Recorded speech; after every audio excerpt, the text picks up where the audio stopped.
All right, welcome out to another episode of the Universal Sports Podcast. This is the podcast that we talk professional college sports, football, MLB, NBA, college softball, college baseball. We talk about it here on the Universal Sports Podcast. My name is Gabriel Trevino, and I'm coming to you here.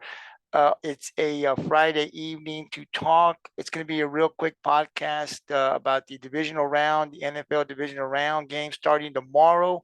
Saturday, you got two games, and then, of course, Sunday will be the final two. So I just kind of wanted to come on here, talk a little bit about that, give you guys my predictions, and see what you guys think. If you agree or disagree with me, the podcast will be uploaded here later on tonight or tomorrow before the game starts on the Universal Sports YouTube channel. So you can catch it there. You can catch it on the Universal Sports Facebook or Twitter page.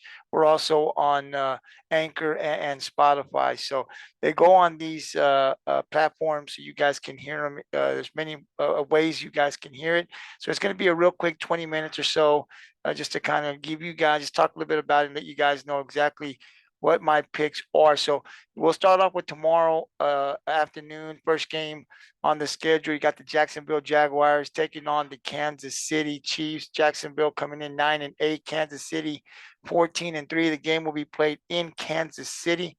Jacksonville, what a great comeback last weekend.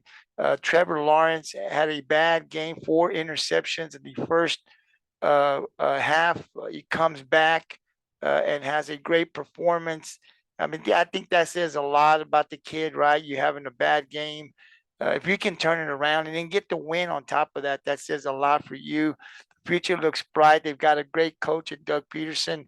But I think, and I've heard a lot of people talk, well, you better watch out for Jacksonville. And I've heard people that I talk to about football and then some of the experts, and they're like, be careful with Jacksonville. And I think Jacksonville's comeback was good. But we got to really get serious here. Herbert is a great quarterback, or he's a good quarterback. I think he'll be a great quarterback when his career is all said and done, right? But the Chargers, first time in the playoffs, a little bit unexperienced. If Trevor Lawrence was to play like that against Kansas City tomorrow, they're not going to come back. This is a whole different beast, guys. This is Kansas City. Patrick Mahomes, Travis Kelce, Andy Reid. I mean, you get behind like that and you throw 4 interceptions, you're not winning the game against the Kansas City Chiefs. I can tell you that. So if he performs anything like he did last weekend in the first half, it's over. The game's over. They're not coming back. Plus, I think that Kansas City, that's my prediction. I think these guys are going to win the game. They're still a great team. Travis Kelce's been playing great. They're the AFC leaders for a reason. And even though I think that the game last week was great for the Jacksonville Jaguars, I just think Kansas City is going to be too much for this team tomorrow. I think the experience of Patrick Mahomes and those guys offensively, they're just too strong. And I hope it's competitive, but I've got Kansas City, and I think Kansas City is going to win by more than one touchdown. Some people think it'll be close, but Trevor Lawrence still learning. And like I said, he did really good last weekend. But if you get behind like that, or you have anywhere near a bad game like you did last week, this game's going to be over in the first half. I don't see them beating Kansas City, especially playing in KC. I just think there's just too much for them to overcome with the experience that Kansas City has. Playing at home, it gets loud there at Kansas City. I hope it's competitive, but I don't see Jacksonville winning this game. I think Kansas City will win, and they'll go on to the next round. And I think I'm going to give a score. I'm going to say something like maybe 31-14, something like that. I just don't even see it really being close. I hope it's competitive, but like I said, I just think Casey's going to get on a roll.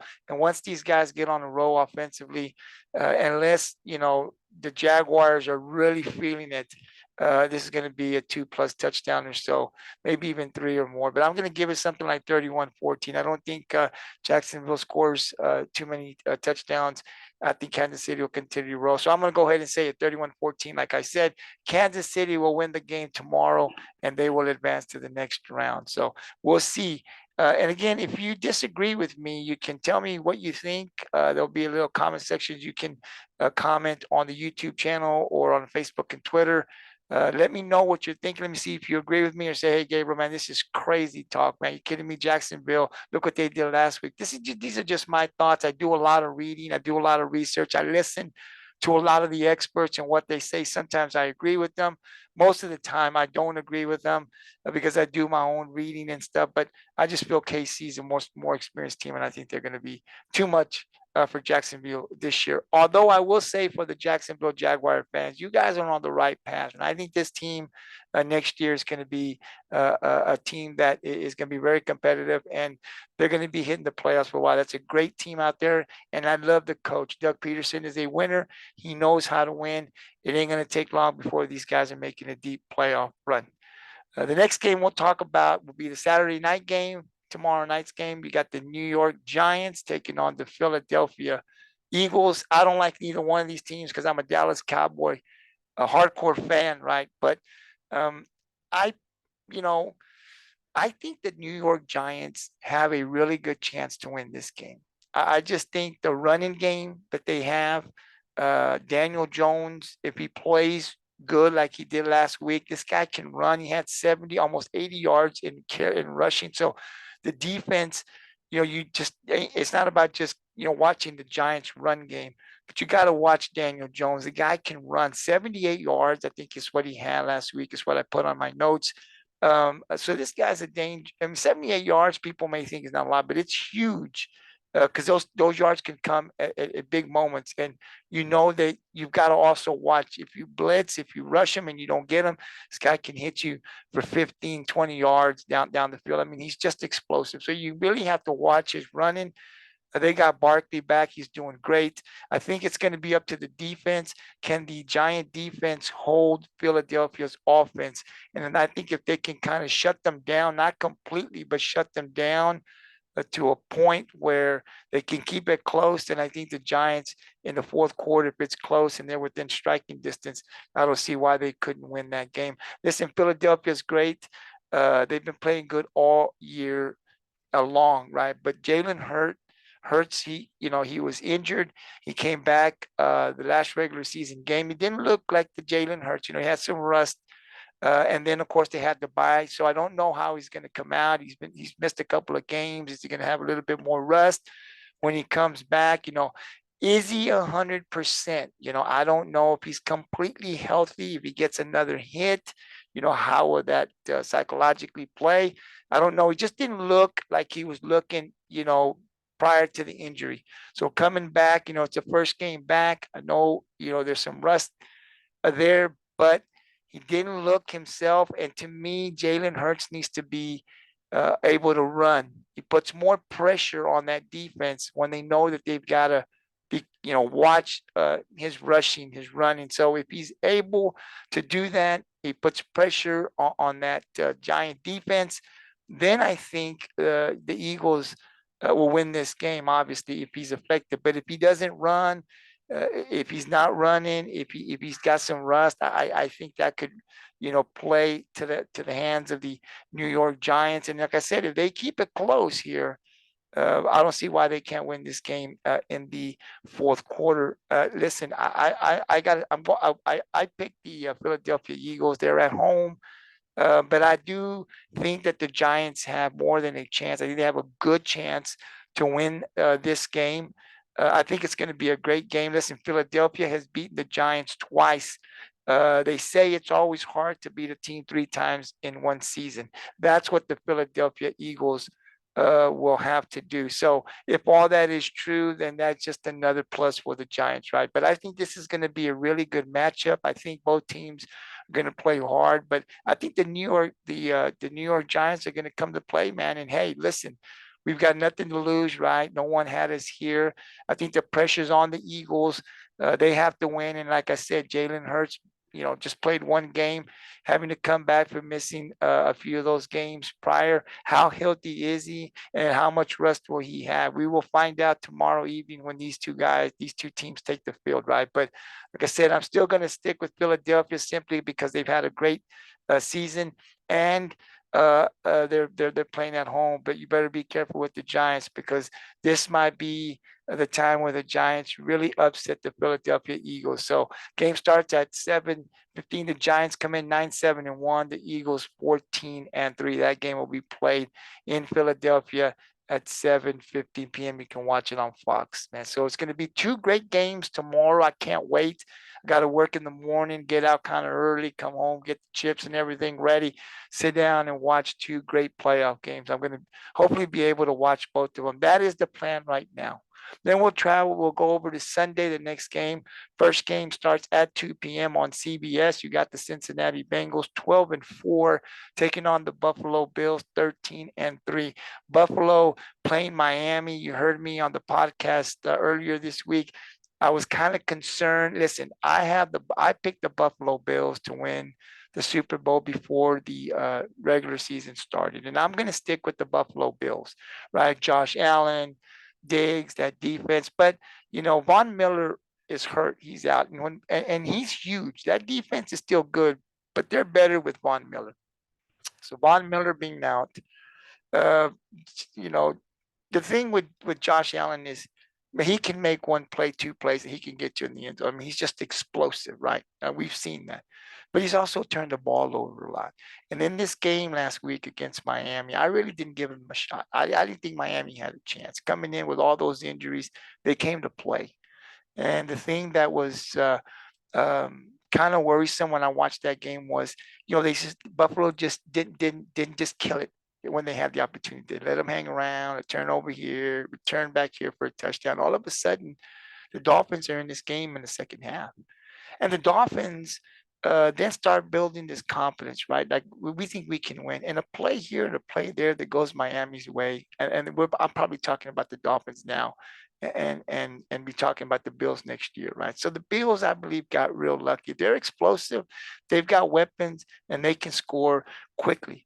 But they have not been playing good football to me, where I say, the teams they should knock out by halftime, they do not.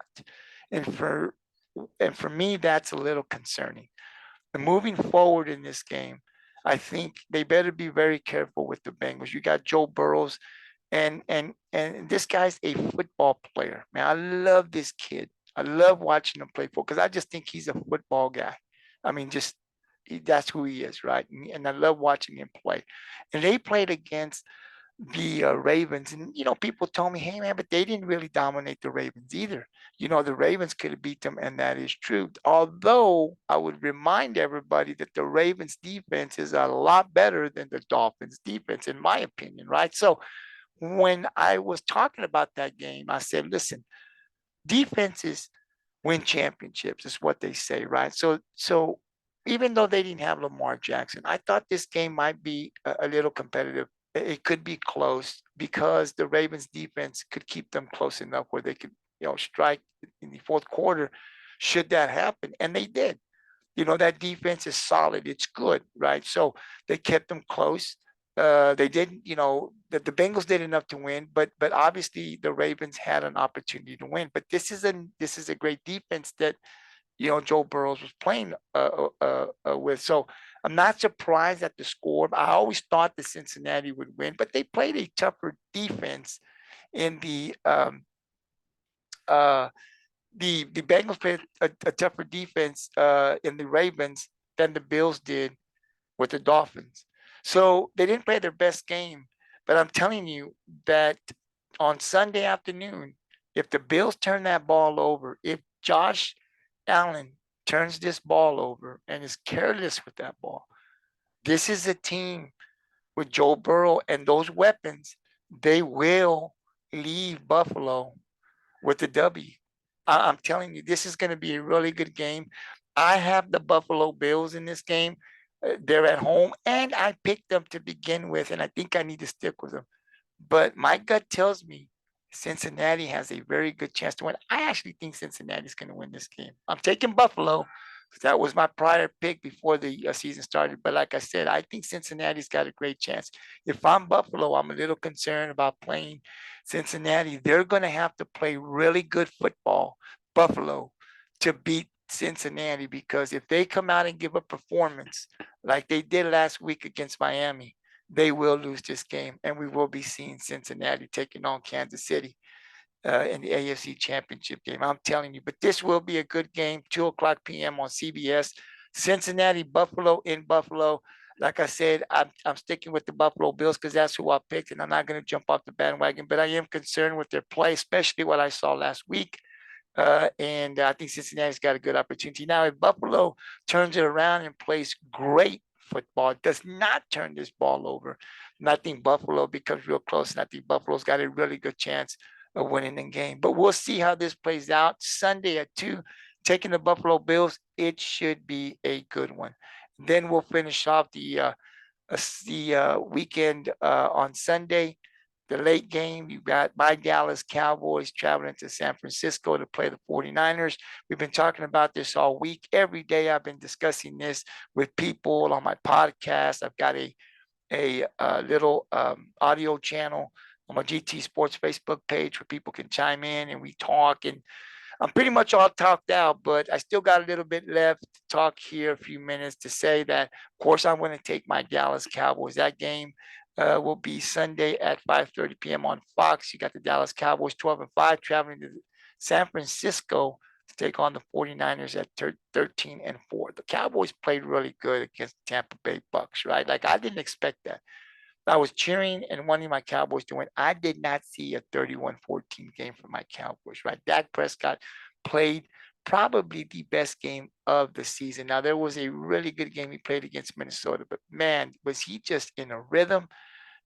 Great play calling by Kellen Moore. This is what I expect as a fan to see from the Cowboys every week. I know that it's hard to win in the NFL. You're not going to win every week, but the effort was there prior to what I saw against Washington, where I was really kind of like, okay, we're going to walk into the playoffs, losing to the Commanders, not playing good against Tennessee, not really playing good against Houston the last 3 weeks. Doesn't really give me a lot of confidence that these Cowboys can go in to Tampa and win. Even though Tampa had been struggling, but I did not anticipate to see the performance that the Cowboys put on Dalton Schultz. I mean, we're running the ball. We're not running the ball great, but we're running enough where it's helping us with the play action. We're throwing it to the tight end, Dalton Schultz, CeeDee Lamb, Gallup. I mean, I looked at the box score, right? The stats, man, everybody was touching the ball. So, and this is how the Cowboys will win a game, right? Doing it the way they're doing it. Everybody getting involved. Dak being smart with the ball, getting into a rhythm. The line blocking for him. All of those things worked so well. The game plan was great. And that's the end result, right? 31 points for the offense. You switch over to the defense. I said last week on the podcast, I said they don't have to sack Brady, but you got to realize Brady can't run and he won't run. He's not a scrambler, especially at the age of 45. Brady was never a scrambler to begin with in his early in his career. So he's definitely not going to be a threat to run. So send the pressure. You don't have to reach and sack Brady, right? You don't have to grab him and tap. But if he feels the pressure, you hurry him up. Things may happen your way, man. Bad things may happen for Tampa. And I just kind of saw that if we could put pressure, make him roll out, or have him feel that pressure, he'll throw it a lot quicker. He won't get into a rhythm, right? Which is what you don't want. And I think Dallas could win that game. That's exactly what happened. You saw a lot of pressure with Tom Brady would just throw it down because he didn't want to take a sack. You saw him throw an interception in the red zone. He was never able to really get in the rhythm, right? And that's exactly what the Cowboys wanted to do. Great play calling by Dan Quinn, and the end result was 31-14. Now moving on to San Francisco. This team's a better team, right? They got more weapons. McCaffrey can run the ball, had over 100 yards in their game last week. On the ground, Deebo Samuel, over 100 yards in the air. You've got George Kittle, the tight end. They've got a lot of weapons, and then they've got the number one defense currently right now in the NFL, right? So they've got everything, right? Everybody says there's no way that the Dallas Cowboys can beat the San Francisco 49ers, but I'll remind everybody that their quarterback is a third string quarterback, right? Now, he's been playing great. I personally have been waiting for him to screw up, and he has not. People talk to me about, well, look at their schedule. It's weak. They really haven't played anybody, and all that might be true. But This is a guy that's only played certain amount of games in the NFL right now, right? So he has not seen everything. There's still a lot of things that he has not seen. There are still things that defensive coordinators can throw at him because he's still, even though he's been playing great, he's still unexperienced, right? Doesn't have a lot of experience. Now you're taking on and coming into town as one of the best defensive coordinators in the game today, right? I mean, in Seattle, he's won a Super Bowl, but probably one of the best defense in the history of the NFL when he was with the Seattle Seahawks. He went to the championship game, of course, a Super Bowl loss to Tom Brady, but he was there. And so I think Dan Quinn is going to bring packages, blitz packages, kind of try to confuse this young man. I think Dan Quinn can do that. I think he can play with this kid and throw things at him that could hopefully confuse him and help and possibly get him to make some mistakes that could get some turnovers for the Cowboys. And listen, if Dan Quinn can put in some stuff in there that this kid has not seen and confuse him a little bit, probably turn the ball over once or twice, or get into some other mistakes, then I think the Cowboys got a really good chance to win this game, right? And I think that's a possibility because again, even though he's been playing good football, I would say great football because he has. There's going to come a time when you're going to make a mistake, right? And Dan Quinn is a defensive coordinator that could put something together in those packages that could confuse this young man. Because let's be real, right? He hasn't seen everything. He's played probably a few games here, 9, 10. I'm not sure exactly how many games he's played. So there's still a lot of stuff that he hasn't seen. Now, granted, he's got a great coach in Kyle Shanahan. And here's another thing to this game. Kyle Shanahan and Dan Quinn know each other very well. Dan Quinn a few years ago was the head coach for the Atlanta Falcons in that Super Bowl. And then, Kyle Shanahan was the offensive coordinator. Of course, they lost to the New England Patriots. So I would say Dan Quinn knows Kyle Shanahan and the offense pretty well. I would say Kyle Shanahan knows Dan Quinn and knows how he runs that defense. So this is going to be a great matchup between both of these coaches because they're going to be going against each other. Kyle Shanahan's offense, Dan Quinn's defense, right? You've got the Dallas Cowboy defense, which people say, hey, look, he's never faced a defense like this, right? And possibly so. So I think that if the Dallas Cowboys defense can play with the San Francisco 49ers, confuse this young kid a little bit, I think we got a good chance to win. On the offensive side, I think the Cowboys got to run the ball. Yeah, I don't think you want to put with the number one defense. I don't think you want Dak throwing it 40 times. I just don't. I don't feel like that's a recipe for success, right? I mean, you do want to throw it, but I think if the Cowboys can commit to the run and get that running game going, then it opens up the pass. So I'm hoping that the Dallas Cowboys will come out, hopefully running to run the ball, take some time off the clock. But if they can get that run game going, then it's going to really help Dak with the pass. If Dak's got to throw 40 plus times, I mean, I know we beat Tampa Bay, but I think this team here, the 49er defense is a little bit different than what they saw last week. So I think the run game becomes more important. We've got to be able to run the ball somewhat. I think that will open up the pass. And I think you got to have Tony Pollard in there more than just a few plays here. I know he plays more than a few, but I think you really got to insert him and have him be your back, right? Zeke still got the power, but you don't have that explosiveness, that elusiveness anymore. He just does not. Tony Pollard does. Tony Pollard is a bad matchup for a lot of those linebackers. It's hard to cover him, and he can break tackles. And so I think you really need to keep him on that field as much as possible. He needs to be a big part of this game plan because he puts pressure on that defense, right? Having to worry about him. So I think I'm hoping that he will play a lot more than what we saw him in Tampa. I'm not sure how healthy he looked healthy to me when I saw him play this last weekend. So I just think he needs to play a lot more than what he played against Tampa. He needs to be a big part of this game plan. Need to be able to run that ball. And then I think that opens up the pass. If we can score a couple of touchdowns, I think that defense hopefully will be able to stop that San Francisco offense. I think though that we've got to stop one or the other. You saw last week San Francisco was able to run and pass the ball. That's why they really beat the Seahawks. Seahawks really didn't have a chance. I think Dallas has to take something away. I mean, this team is good. The 49ers are explosive. They do the pass and the run, and they have those weapons that can do both. But I think you have to commit to stopping something, whether that's the run that Dan Quinn wants to stop or the pass. This team's going to score. They're good.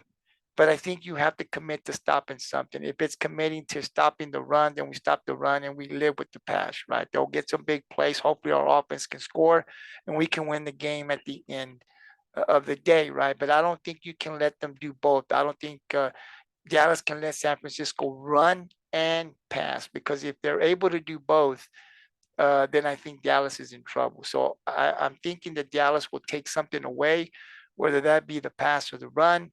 And hey, it can beat us if we, for example, if we're going to commit to the run and put so many men up on the box and you're just not going to run, you're going to have to beat us on the pass. We're probably going to get burned a couple of times, but I think I can live with that if our offense can score points as well. And we got an offense that can score, right? But I think you got to take something away. If we start to see going into halftime that San Francisco has been effective both in the run and the pass, and I think it could be a very long day for the Dallas Cowboys. So it's going to be a good matchup here. Like I said, we're talking about a quarterback for the 49ers that hopefully we can confuse. He's still very unexperienced. We'll see what Dan Quinn has in store for him, and that defense getting some pressure on him as well. The Dallas Cowboy offense, to me, the key is Dak Prescott. Dak Prescott's got to play almost the same way or better than he played last week in Tampa. So hopefully he will come with the same attitude, same game, same rhythm, because we're going to need him. And I'm hoping that Dallas can run that ball. Also hoping that kicking situation has been taken care of. That was kind of ugly to see. I don't think I've ever seen a field goal kicker miss 4 extra points ever. Now I know they kick it a little bit further now than they used to back in the day, but missing 1 is okay, but missing 4. Hopefully they have straightened that out, because we're really going to need every point we can get. Extra points, field goals. We really need our kicker to be able to come in and kick. So hopefully the Cowboys have worked on that, and hopefully we won't see that again in this game. So it's going to be a great game, I think, between both of these two teams. That's the final game on Sunday. And like I said, it's just going to come down to which team makes the plays and which team, like always, doesn't make the mistakes. But I do think that Dallas's defense can hopefully throw some packages in there that can confuse this young guy, hopefully to make a couple of mistakes, and it'll go Cowboy way. But I think for Dallas to win this game offensively, Dak Prescott needs to play a great game. One thing that's always been worrisome to me that I've seen is, when they play a team like Washington and they really stink it up, right? They get criticized. And all week long, I know those players here, and everybody really just jumps on them. And it seems like the lights of fire under their butts, right? And then they come out the next week, and boy, they just kick somebody's butt. And then it seems like they get real complacent. And it's okay, now we've done good. Everybody's off our backs, everybody's cheering. So it seems like they take the foot off the gas pedal. And they go back to playing below average. They don't have that killer instinct anymore, and then they come in the next week and they stink it up. That has been something that has been a concern to me, because that's kind of like how I see it, because it seems like that's how it goes. They play a bad game, you almost know in the next week they're hearing all this criticism, people on their back, they really get pissed off, and then they come in the next week and boy, they kick somebody's butt. And then they get real complacent. Okay, everybody's happy again, everybody's good, take our foot off the gas pedal. We're just going to be the Dallas Cowboys again. And I hope that this time around they understand how important this game is. Hopefully they're not satisfied with just a wild card win. Hopefully they're hungry to get to the Super Bowl, because I can tell you, if we get past the 49ers, I think we can beat either one of those teams that we play, whether it be the Giants or the Eagles. I think if we beat the San Francisco 49ers, I think the Cowboys can go into Philadelphia and beat them.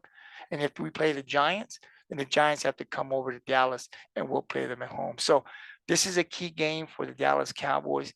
This will be the team they have to play and beat, obviously. And I hope they can do it. I've got my Dallas Cowboys. I'm always going to pick my Cowboys. I think they got a really good chance to win. But again, all those things that I talked about here, they've got to come true. Dak Prescott got to run the ball. He's got to play great. Nine's got to block. And defensively, we got to get some pressure and hopefully we got some packages and schemes that'll confuse this young man from San Francisco. And hopefully Dallas will be in the running in the fourth quarter. It'll be close, and hopefully we can pull it out and advance to the next round. We shall see. That game takes place Sunday, 5:30. You can watch it on Fox, man, in San Francisco.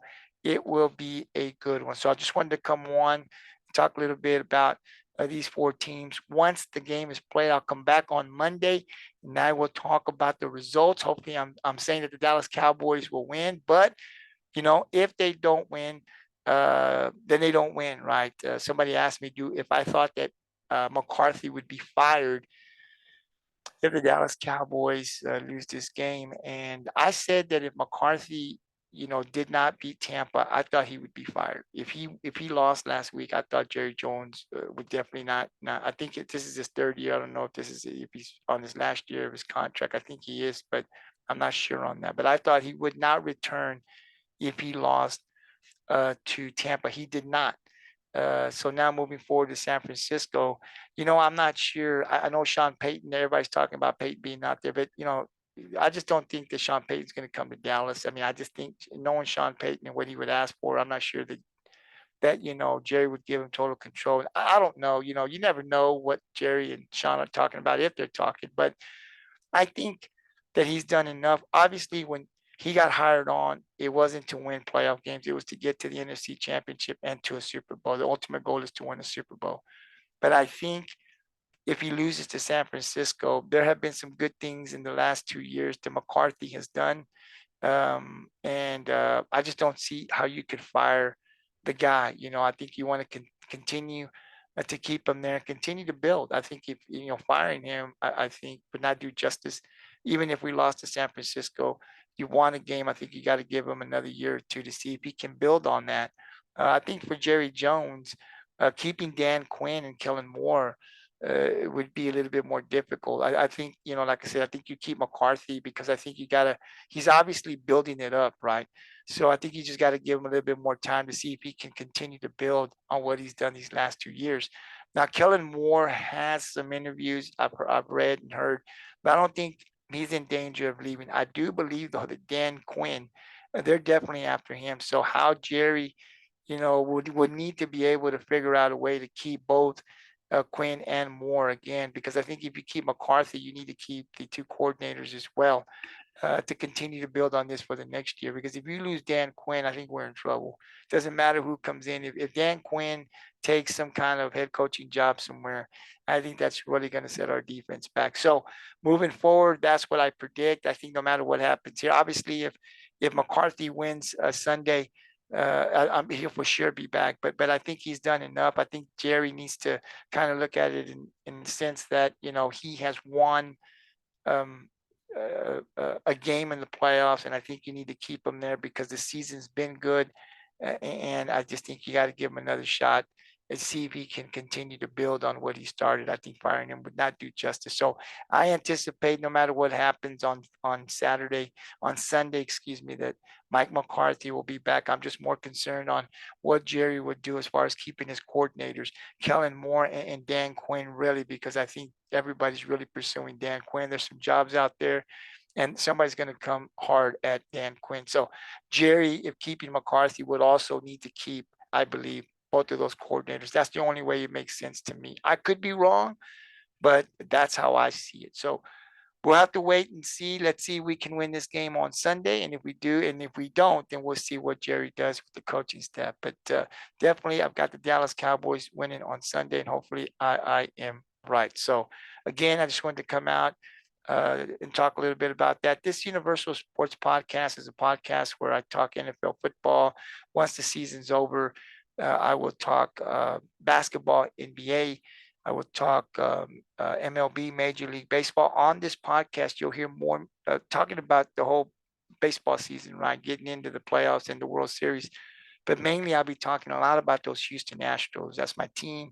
So I'll be talking a lot about Houston, the Astros and the Rangers, but I'll also be talking about other teams as well. We talk college basketball, college football, the baseball college season and softball season is coming. So we'll also be talking about that as well. We got the UFC. I'll be coming on Sunday or Monday, actually. We got a big fight, UFC coming up tomorrow night. There's some really good fights there. So Monday I'll be talking about that as well. So I'll be coming on every day, every other day, just talking mainly about those sports. It's not a video, it's just an audio that I come on. You see a picture of me. I'll change that picture out here in a couple of weeks, but it'll be a picture of me and you'll just hear my voice. And you can catch this on our Universal Sports Podcast on our YouTube channel, our Facebook, Twitter page. You can also right now catch it on Anchor, and you can catch it on Spotify. On Anchor and Spotify is GT Sports. It's under GT Sports. So on the Twitter and Facebook and YouTube, it's Universal Sports. But on Anchor and on Spotify right now, it's you just go to GT Sports and it's just a company name, and I put all my podcasts there. So if you want to catch it on Anchor, Spotify, it's GT Sports. If you want to catch it on YouTube, Facebook, or Twitter, Universal Sports is where you can catch it. Like I said, I'll come in about every day, every other day. We'll be talking about all these sports. It'll last maybe 20, 30 minutes, maybe go a little couple minutes past 30 minutes, but it'll always be around half an hour or so. And then I just want to remind everybody on my GT Sports Facebook page, I do have an audio channel that I created. It's called Real Sports Fans. And I have it on pretty much in the afternoon to evenings. I have the games up, basketball, football, and I just kind of put it on. And I'll start sending the link on Monday for you guys that follow me through GT Sports and all that voting. If you want to talk about a game, maybe football, you want to talk about boxing, whatever you want to talk about, high school stuff, just drop in and we can chat. You can chat with me. I'm on. Leave it on for about 4 or 5 hours, sometimes in the evening. People drop in all the time when you talk about Los Angeles Lakers basketball. People want to talk about football, but we can talk about anything, and you can come in there. And there's other guys that talk in there, so there's a whole bunch of people. You can carry a conversation when you can, if you want to, you can just come in, ask the question, see what I think. I'll let you know what I think, or you can kind of communicate with other people that are on as well. So that's also, you can catch that GT Sports Poll Facebook page. My audio channel is called Real Sports Fans. And like I said, it's usually in the evening because I work during the day, but once I get off and I get settled in, I kind of put it on and people can drop in. Sometimes I'll send you an invite, but if not, I'll put it on the link. You can see it up there. When you see it up there, I'll put the date so you'll know that it's on that date. So I'll put the link up, put the date up, you know that I'm on. Just click on, drop in, join the conversation, and we'll talk sports. So we got that going on. We got the podcast going on. We got all kinds of things going on, and we got other people that are going to come on and join in. So I'm having a lot of fun, talking a lot of sports every day, man. Sometimes it's a little tiring, but it's a lot of fun. A lot of things going on right now, getting in what team's going to go to the Super Bowl. So we cover a lot of things here. So it's great. Thank you very much for joining in, or at least listening to what I got to say. And again, if you have anything you want to ask me, you can, on this podcast, you can just kind of let me know on the comment sections. If I don't get back to you right then and there, just give me time later on in the day or the next day. I'll read it. And once I read it, I'll definitely respond. So definitely be looking out for all of these things that are going on the GT Sports Network. So until tomorrow, which I will be back on after the games, tomorrow's games. I'll talk about tomorrow's games, and then I'll do the same thing. So it'll be a really short podcast after the games tomorrow. I'll pop on, talk a little bit about that, give you the results, and then I'll upload it and do the same thing Sunday. I will see you guys later. Have a great evening. And remember, you can catch all the sports on GT Sports. Until tomorrow, take care, and we'll talk later.